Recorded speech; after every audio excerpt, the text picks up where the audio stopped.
Ngayon ay ginugunitan natin si San Francisco ng Assisi, isa sa pinakatanyag at pinakaminamahal na mga santo ng simbahan. Siya ay isinilang sa Assisi, Italia sa isang mayamang pamilya. Ngunit pinili niya ang kahirapan alang-alang kay Kristo. Ang kanyang buhay ay naging tanda ng kababaang loob, pagmamahal sa lahat ng nilikha, at radikal na pagsunod sa Ebanghelyo. Ang kanyang pagbabalik loob ay nagsimula nang iwan niya ang marangyang pamumuhay upang yakapin ang krus ni Kristo. Narinig niya ang tinig ng Panginoon sa harap ng krus sa simbahan ng San Damiano. Francisco, ayusin mo ang aking simbahan. Sa umpisa, inisip niyang pisikal na simbahan ang tinutukoy nito. Ngunit kinalauna, naunawaan niyang ito ay ang mismong simbahan ni Kristo na nangangailangan ng pagbabagong loob at pagbabalik sa tunay na diwa ng Ebanghelyo. Si San Francisco ay naging buhay na huwaran ng kahirapan, kababaang loob at kasimplehan. Pinakita niya na ang tunay na kayamanan ay hindi ginto o ari-arian,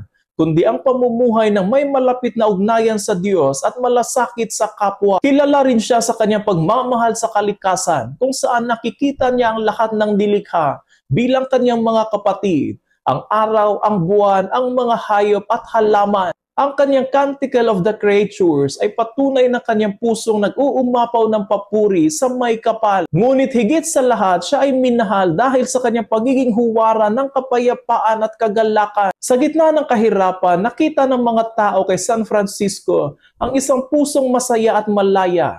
Dahil lubos siyang nagtitiwala sa Panginoon, siya rin ay ginawaran ng natatanging biyaya na tanggapin ang stigmata, ang mga sugat ni Kristo, bilang tanda ng kanyang malalim na pakikiisa sa paghihirap ng Panginoon. Ang buhay ni San Francisco ay nagpapaalala sa atin ngayon na ang tunay na pananampalataya ay hindi lamang sa salita, kundi sa konkretong pamumuhay din. Ang pagiging simple, mapagpakumbaba at mapayapa ay mga katangian na higit na kailangan ng ating panahon.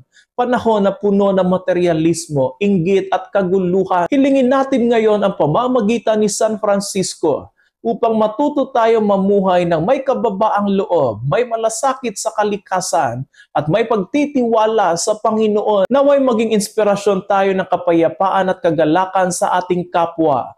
Gaya ng kanyang panalangin, Panginoon, gawin mo akong kasangkapan ng iyong kapayapaan. San Francisco ng Assisi, ipanalangin mo kami.